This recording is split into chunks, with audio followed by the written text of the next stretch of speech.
Oh, yeah. Yeah, yeah. You know what time it is. You just tuned in to the most exclusive podcast in the city, in the state, in the space, out of space, in your face. Mogul moves only.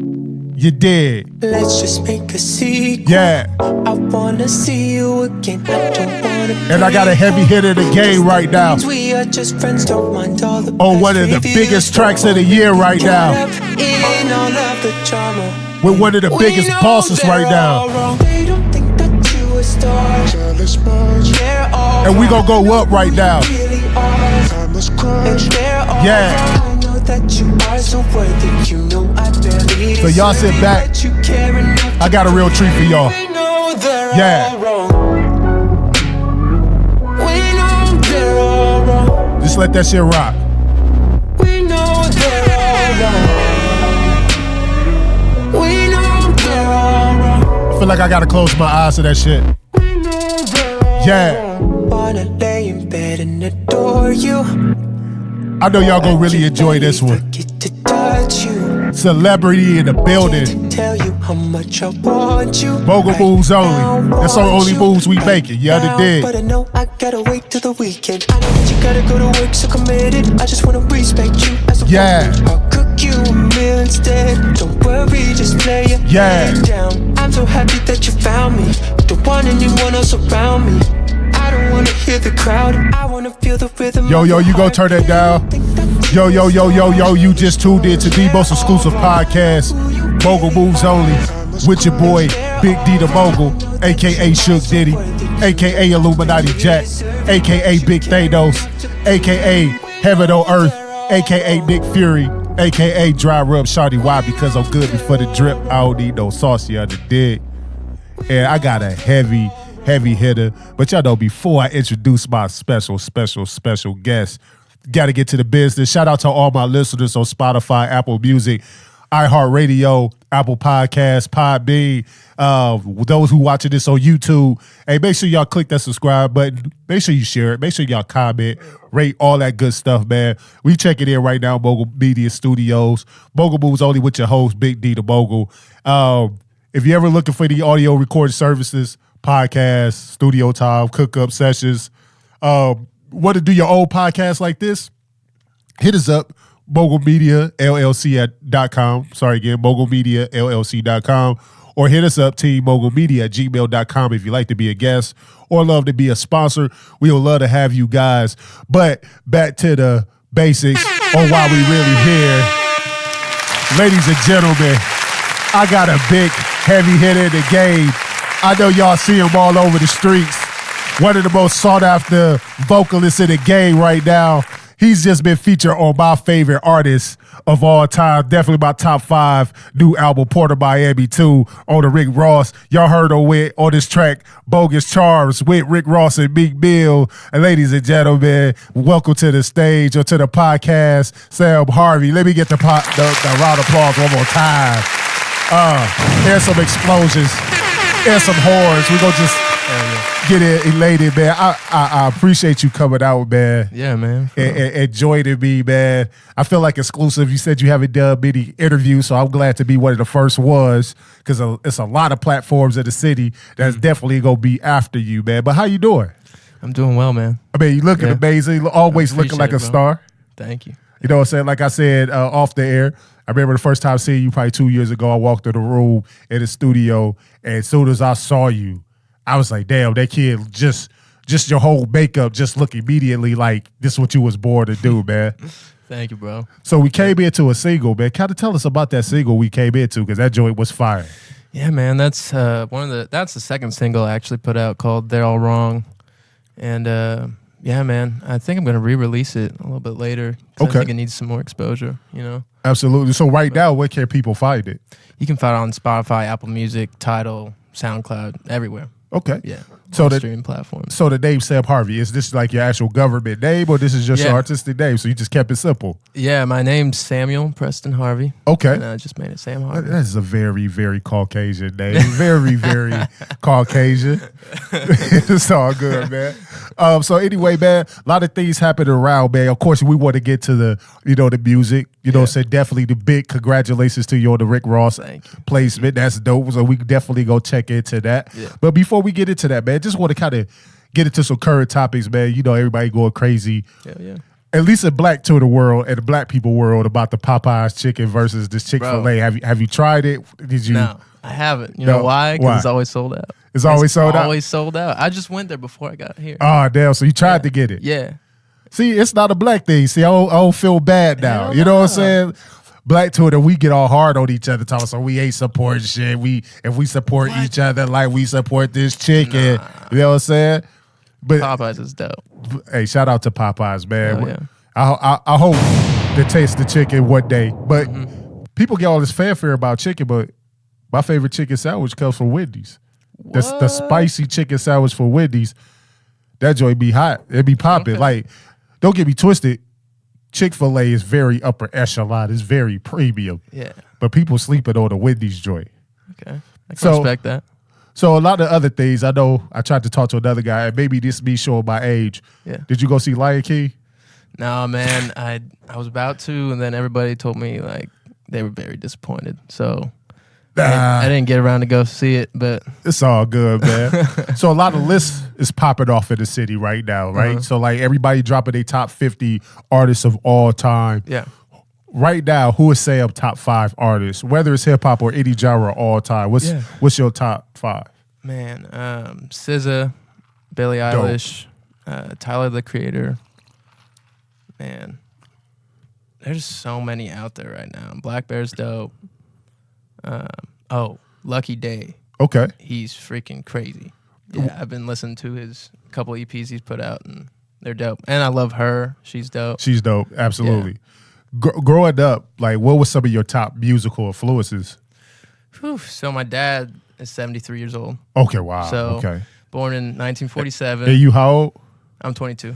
That let you know, guys, we can pop them things off as long as you got breath. And guess what? He had a vasectomy. 7.5 years later, I popped out somehow. Don't tell me that. Don't tell me that. Oh. Yeah. Don't tell me one more time. They didn't do that shit right. Apparently not. Yeah. Hey, it was meant for you to be here. Yeah. He have any more after you? Nope. Oh, so you was the miracle baby. You was meant to be here through all odds. Oh yeah. Oh man. I'm blessed. So your dad? Yeah. So he raised me on 50s to 80s music my whole life. So it started with like Etta James, Jackie Wilson, Billie Holiday. Oh yeah, he gave you some good ones. Oh yeah. And then I went to like Stevie Wonder, Earth, Wind and Fire, Tower Power, just a lot of funk and R&B. Your dad and then black? a lot of Motown. No. You sure? Huh? You sure he not black? Yeah. Hey man, shout out to Pops with all the soul, man. Man, he was a rock star back in the 70s. Like, okay. He opened up for Little Richard. Oh wow. He was the drummer for Hughes Corporation for a long time. Okay. He was in the movie Blackula with Hughes Corporation. Like he was doing a lot of stuff back in the 70s. So, okay. Yeah, I'm really inspired. So, with your pops bring you into the music, so give us a little bit of background. Where you from, and give us a little origin of you growing up. Yeah, so I'm originally from Orange County, California. Okay. But I moved here when I was 6, so I grew up in Louisville. And I always was into music because of my dad, you know, so I was raised playing drums until I was like 13, and then I just really got inspired to play the guitar. My brother was gigging around a lot, doing a lot of like church events. Okay.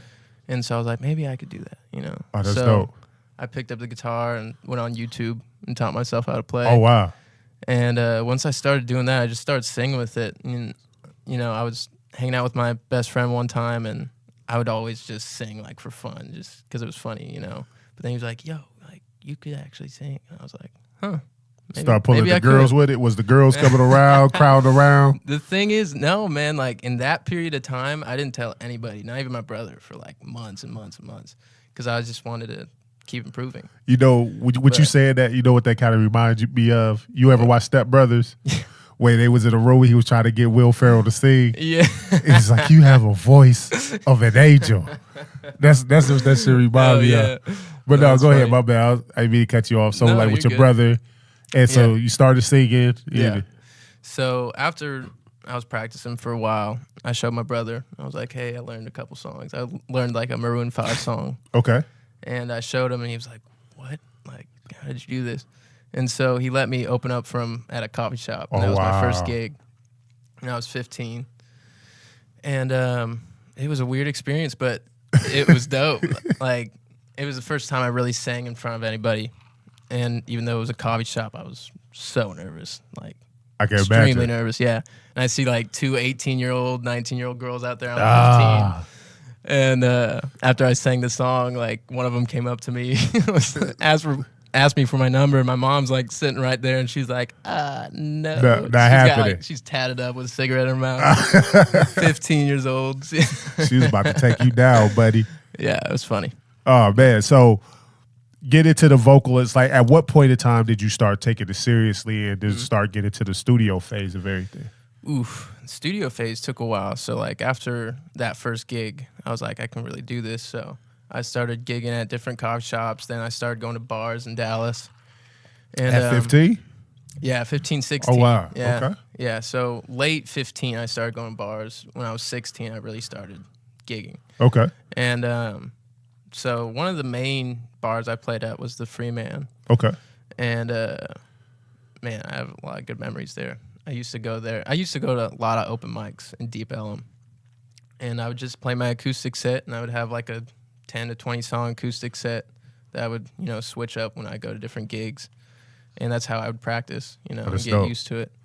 And through that, I met a lot of crazy musicians and a lot of connected people. And so I've stayed in contact with a lot of those people. Dope. And so I'm blessed that I had that period of time to develop and make those relationships. So at what age did you start getting to, I guess, studio work and actually like writing your own music? So writing my music, the first song I like really wrote was when I was like 15. Do you remember that song? Yeah. Can we hear a little bit of it real quick? You want to play the guitar? You could guitar it up. We can hear a little bit of it too. I'll show you a little bit of it. Man, actually, this is like this. I'll just show you the second song. Okay, that's cool. Let me see.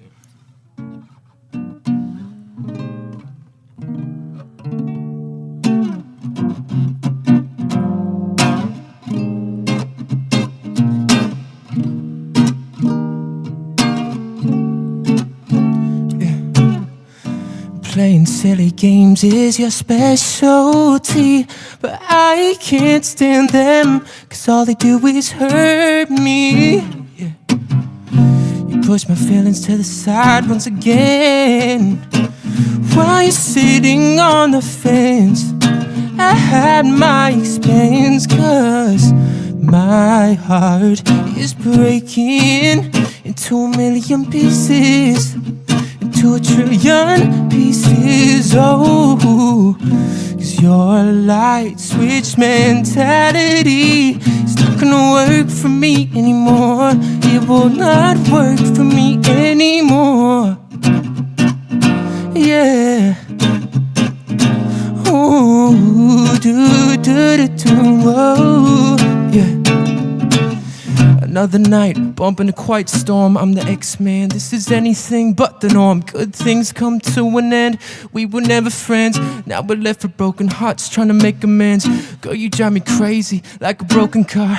All you trying to do is figure out who you are. You water under the bridge, and my tears are both treading on water. Time to switch gears, yeah. Feelings change, but leopards can't change the spots. No, everything takes time to tell, just watch. No strings attached, that's the old loving. You want my honey dip now, your boy bugging. These days loyalty has a short time. Riders, put your hands in the sky. I'm sick of you being inconsistent. It's time for us to build the distance. Yeah, man, that joint is dope. Let me give my round of applause. That's advanced. So you wrote that at like 15, 16? Yeah. That shit is crazy, man. Thank you. So stepping foot in the studio, going from like the creative part, singing live, what was it like the first time actually being into the studio and getting into the recording phase? Man. The first time I was in the studio, I was doing like home studios at first. Okay. At a couple friends' houses. So, it was a mic interface and Dig it a simple. laptop, But really getting in the studio, I was like 18. Okay. And then I started working with different producers like Jay Oliver and Gumbo. And, Yeah. I just started getting used to it, working with other people. Absolutely. And, collaborating. And I really got in the groove of my writing style because of working with so many producers. And it helped me find my sound, Have you ever written for someone else outside of yourself? I have. Nothing's been released of what I've written for other people, but I'm trying to do that more, because I've been focused on my music for so long that I want to expand that. And can you give me like the process of that, right? So do you go into the mindset like I'm writing a song for somebody else, or do you write a song for yourself and then you like, hey, you know what? I got these songs. What y'all think about these? How does that process normally go? Man, usually when I'm writing a song for myself, I beat it to a pulp until I think it's perfect, for what it is, Because every time I write a song, I'm like, oh, dang, this one's dope. Oh, wait, no, this one's dope. But they all have different vibes. You know? So when I'm writing for somebody else, I kind of think differently. I kind of pull back and I'm just like, well, how would they think, Okay. How to make it more personal for them, And I like to talk with them and see what they're into and like what they've been through. Because it kind of makes it easier for me to get in their mindset and their shoes. Absolutely. And so once I'm in their shoes, I start just thinking of different song titles usually and just pick something that fits, And then once I get that song title, I start describing it. Try to get a hook first, Okay. So I can just describe the hook through the verses. Okay. And it's kind of just like a big puzzle for me. Oh, that's dope. So can you give me like I guess getting into like the whole Rick Ross before we get into that. Yeah. Working with Jay Oliver, how has that helped you advance your career and things of that nature?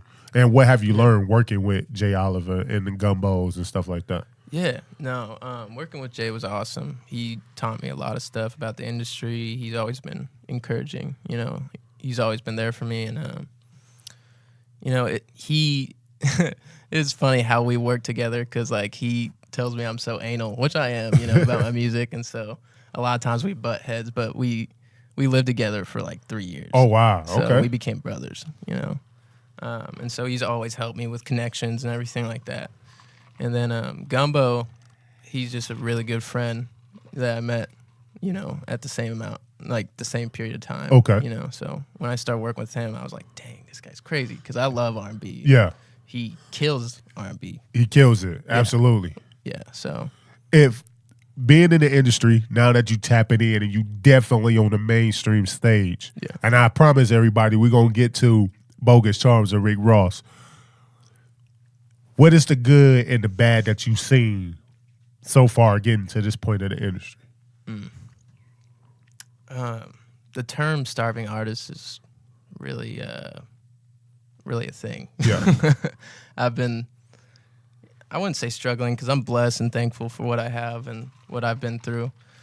But, I've put everything on the line for this. And I've been doing this for, 7+ years trying to perfect who I am as an artist, with my sound, my look, how I present myself, things like that. Like, it's just been a long process, but it's been so worth it. And, I wouldn't do anything to take it back. Absolutely. Yeah. So let's get into the phase of getting to this record, Bogus Charms, Port of Miami 2, Rick Ross. Album is crazy. That song, not only having Rick Ross on it, but Meek Mill, that is going crazy. Can you tell me like the beginning? Take me from the beginning, from when y'all started the song all the way to the song being released. Like, can you give me from the beginning of that? So Jay would call me in to just sing hooks sometimes, just when he had something written already, he'd call me in because he wanted my voice on it instead of his, And so he had this hook written and he was like, yo, I need you to come in. I need you to sing it for me. So I went in, I did a couple takes, and I wasn't pleased with it.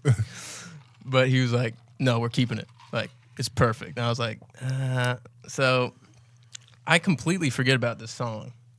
And 2.5 years later, I get a call. Yeah. So I've recorded a lot of different like little hooks for him. You know. Yeah. Right when he told me that was even a thing, I was like, which song? Because I just didn't know what he was talking about. And when he like sent it to me, I was like, oh dang. Did y'all title it Bogus Charms? No, it used to be called Broken Memories. Okay. Yeah, and then I changed to Bogus Charms. Bogus Charms. Okay. Yeah. So yeah, 2.5 years later, I get a call from Jay, and he's like, "Yo, I think you're on the Rick Ross album." And I was like, damn. "What? You kidding me?" And like, I'm freaking out. And this is like months and months before I knew it was like solid. You know? So I've like was on edge if they were gonna replace me or do whatever, you know. Yeah. But a couple months in, they were like, "Yeah, what's your ASCAP? Like, let me get all your information. Like, this is it." Like, damn. Yeah. So once it was like official, I was like, "This is insane. This is crazy." They got to be crazy. Yeah. So I don't know if you want to get to specifics, but like, did they just dictate? Did you get to negotiate your points on it, or did they just like, "Hey, this is what you're gonna get"? So Jay was nice enough to give me some of his percentage. Okay, that's dope. Because I was a singer on it. Yeah. You know, so he gave me 3%, and that's dope. Yeah. Damn. So at what point in time did you actually get a chance to like meet Rick Ross? So that was pretty recent. It was last week, and so man, it's a long story, but pretty much I know this artist named Justine out in Vegas. Okay. And I've been working with her writing. Okay. And she has a lot of connections out in Vegas, and so she was calling people up to see who knew the owner to Daylight Beach Club, which was where he was at. Okay. And so the second person she called knew the owner's number, and so she hit him up, and the owner came out the club, like it was packed, just seas of people inside, like there's a huge line. Me and her just walk up, and he comes out, and he's like, "Hey, damn, what's up?" And then he's a fan of the song already, and I was like, dang. And so he took me straight to Rick Ross's table on stage, and we were there for like an hour before he got there, and I was talking with Rick Ross's main waitress, and she was like, "Let me introduce you to him. Like, I work with him every time he's here." And so I was like, cool. That's dope. So right when he walked in, she went up to him and was like, "Hey, this is Sam Harvey on," and then she forgot the name of the song, and I was like, "I'm Bogus Charms," and he's like, "Oh," and like gave me a hug, and then he's like, "You did a beautiful job, man." And then he said, "I need your contact information. We need to work more." That's dope. And it was just a crazy experience. I couldn't believe I got up there so easily. What was his persona like, man? Like, bro, he's like one of my favorite artists. Good guy, like great guy. Like his vibes are dope. His crew is dope. That's dope. Yeah, he was super cool. He handed me his blunt first. Oh, there you go. He was just super nice guy. Yeah, very encouraging too. Hey man, shout out to you, bro. Yeah. So I assume the songwriting prices is going up right now, right? So like, if somebody wanted to get Sam Harvey on, get you to write or to get you on a feature, like what would that go for right now? Right now, I'm doing verses for $1,500 and then hooks for $25. Yeah, y'all hear it. Get your bands up. Yes, your bands up. Ain't playing with you. So like, so far as yourself, when it comes to your music, like what's in the works right now? Because definitely need some momentum on your side. You know what I'm saying? Amazing placement. What's Sam Harvey working on right now? Man, so for the past like 3 years, I've been stacking up songs. So I have over 100+ songs now. Oh damn! And so it's kind of been hard trying to choose which ones we want to release, and we want to put an EP out next. Okay. So the EP's changed like 1,000 times now because of this, all the new songs we're making. But we're finally happy with what we got. So we're gonna put out a couple more singles. Okay. And then we're gonna put an EP out. So right now, are you signed to a label? Or are you independent? Yeah, I'm independent right now. Is your goal like, are you wanting to stay? Because like, especially in the hip hop world, like tend to throw around independent. Yeah. But most hip hop artists can't even afford independent. I'm just gonna stay independent. Shut your ass up, bro. You can't even afford a phone bill. Man. In your case, like, are you interested? Like, what's the goal? Are you wanting to be signed? Like, what's the? I'm not against either being independent or being signed. Okay.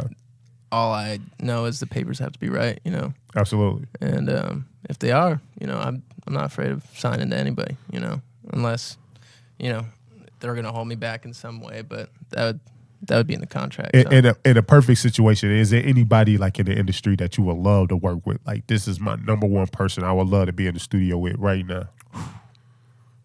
Man, that's a hard one. There's so many good ones. Well, give me two. Give three. you two?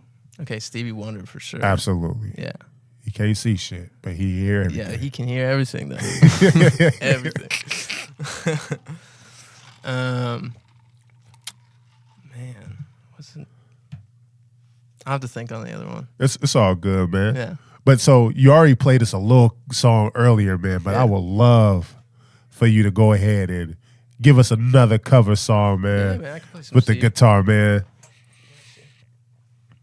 Everybody, man. I just want to get Sam Harvey, before you play, bro, where can they find you on Instagram and Instagram on your social media and everything? It's Sam Harvey Official on Instagram, and then all the other ones are Sam Harvey Official, and then my website is SamHarveyTX.com. That let you know he official. You see that, man? He got a website. He ain't playing with y'all, man. True artist, true professor. Sam Harvey in the building. Mogul moves only, man. He gonna give us a nice cover. I'm excited, man. Do your thing, Sam. Thanks, sir. Let's tune this real quick. And I just appreciate everybody tuning in. Again, if you listen to this is Mogul Moves Only. Please subscribe, comment, rate, share. Shout out to all my listeners, Spotify, Apple Music, Podbean.com, and all my YouTube followers. You did.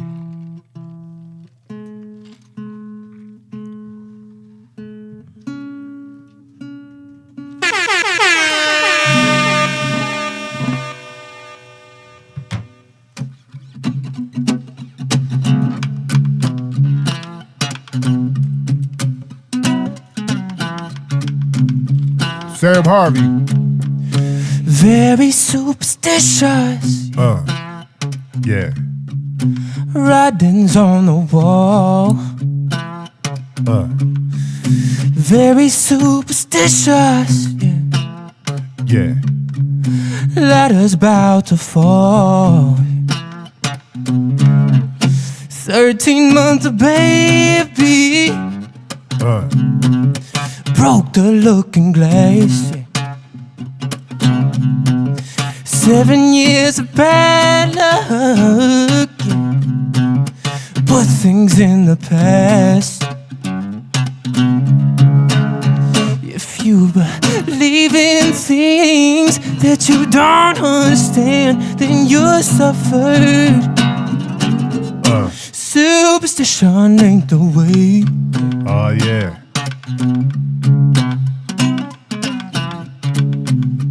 Mogul moves only. Very superstitious. Nothing more to say. Very superstitious. Oh, the devil's on his way. 13-month baby. Oh, broke the looking glass. 7 years of bad luck. Put things in the past, yeah. If you believe in things that you don't understand, then you're suffered. Superstition ain't the way.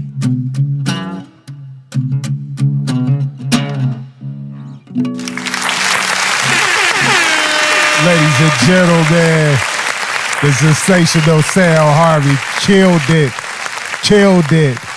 Where my bombs at? You know what? You know what? I appreciate you, man, coming on, giving me the exclusive, taking me behind the veils, man. A lot of people get on here or get into the music game and they think that things happen fast, man. Yeah. But 2 years for 7 years you've been in the game, and 2 years ago you recorded that song and it just popped. Yeah. And then that got to be inspiration for a lot of artists who feel like sometimes you feel like, man, things not moving the way out that they wanted to move, but it's just timing, man. Yeah. Staying persistent, man. I appreciate that. But for listeners out there who hearing you for the first time, man, what's something you want to leave with them that's finding out about Sam Harvey, that's trying to make it in this music game? Yeah, man. Just believe in yourself, for real. Like, never give up. If you really feel it and you really desire it, you know, nothing can stop you except yourself, you know. No doubt, man. But, hey, ladies and gentlemen, Sam Harvey in the building. Mogul Moves Only with your boy, Big D the Mogul, Suge Diddy, Illuminati Jack. Hey, y'all go check it out, man. His single on Port of Miami 2, one of my favorite albums of the year with Rick Ross. Go check out that album, that single, Bogus Charms, Rick Ross, Meek Mill. It's going crazy. Go check out Sam Harvey. Look him up on Spotify, Apple Music, all the digital streaming platforms, man. I'm definitely a fan. And again, I appreciate you for coming rocking with me. Hey, this your boy, Big D the Mogul. Mogul Moves Only, and we out. Let's just make a sequel. I wanna see you again. I don't wanna prequel, cause that means we are just friends. Don't mind all the past reviews. Don't wanna be caught up in all of the drama when we know they're all